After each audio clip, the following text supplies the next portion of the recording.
Saniye. Deylə bunlar dediği gibi deylə. Bəli. Sen özün yazmışsan. Bəli. Ama bunların dediği kim Doğru. deyə bilməzsən. Doğrudur. Elədir. Təbrik edirəm sizi. Birinci növbədə şübhəsiz ki, Sağ ol. biz gərək Bəxtiyar Vahabzadəni təbrik edək. Mən eşitmişdim bu əsər haqqında. Ancaq səhnədən bugünkü bu tamaşadan aldığım təəssüratlar mənim o indiyə qədər olduğum məlumatlardı həddindən artıq genişləndirdi. Hər bir ədəbiyyat əsəri, o cümlədən səhnə əsəri şübhəsiz ki, bizim üçün əzizdir. Çünki mədəniyyətimiz, incəsənətimiz indiyə qədər, güman edirəm gələcəkdə də məhz bu əsərlərlə yaşayacaqdır. Və hər bir janrda, hər bir temada bizim səhnəmizdə əsərlər olmalıdır, ədəbiyyatımızda da əsərlər olmalıdır. Ancaq tarixi tema həmişə çox mürəkkəbdir, çətindir. Belə bir əsərin yaranması bizim qədim tariximizin, o cümlədən bizim millətimizin qədim tarixin hissələrindən biri olan bir böyük səhifəsini açıb bugünkü ictimaiyyətə göstərir. Bunun özü böyük bir işdir və hesab edirəm ki, böyük bir yaradıcılıq tələbəsidir. Bu mövzunun bir bugün üçün əhəmiyyətli cəhətdə ondan ibarətdir ki, biz bu Türk köklərimizin Türk millətinə, qədim Türk tarixinə bağlı olduğunu da 20-ci əsrdə ya deməmişik, ya da ona cəsarət tapmamışıq. Burada da yenə heç kəsin günahı yoxdur. Sadəcə tarixi təhrif edənlər insanları bu tarixi köylərdən də məhrum ediblər. İkinci tərəfdən də uzun illər, hətta 10 illərlə bizim xalqımızı pan-türkizm ideologiyası ilə qorxudanlar bizi bu Türk kökü, Türk temasından həmişə uzaqlaşdırıblar. Türk millətinin köklərini araşdırmaq, Böyük Türk xaqanlığının tarixini araşdırmaq və onu doğru düzgün, nəinki məsələ bizim ölkəmizin ictimaiyyətinə, bütün dünyaya çatdırmaq çox böyük bir işdir.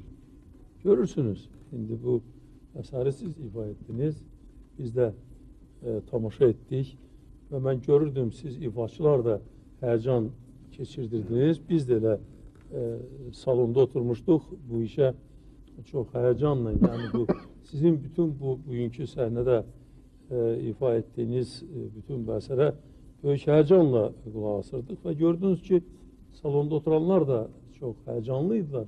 Bir necə və alqışladılar sizin bu sənətinizi və xüsusən Bəxtiyar Vahabzadənin yazdığı sözləri və sizin gözəl ifaçılığınızı.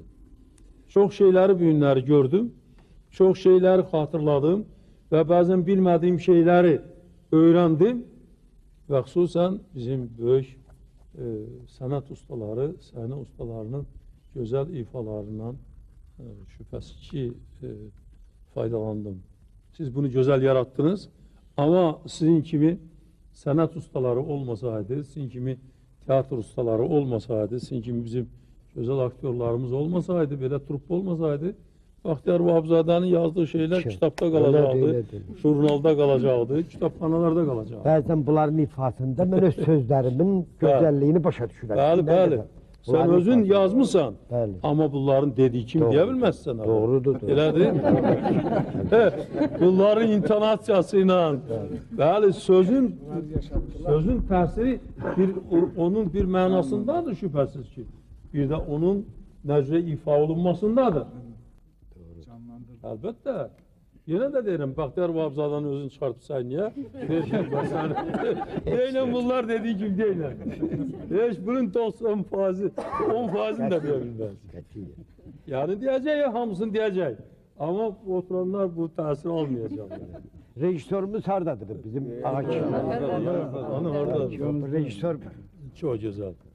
Ona göre de sizin bu truppa ne kadar ki bunu Bəxtiyar Vahabzadə çok büyük kalbinle, çok büyük milli hisslə, çok büyük istedadla ve fedakarlıqla, vətənpərvərliklə eləyibsə, o kadar da siz bunu bu əsəri sevə-sevə yaratmışsınız.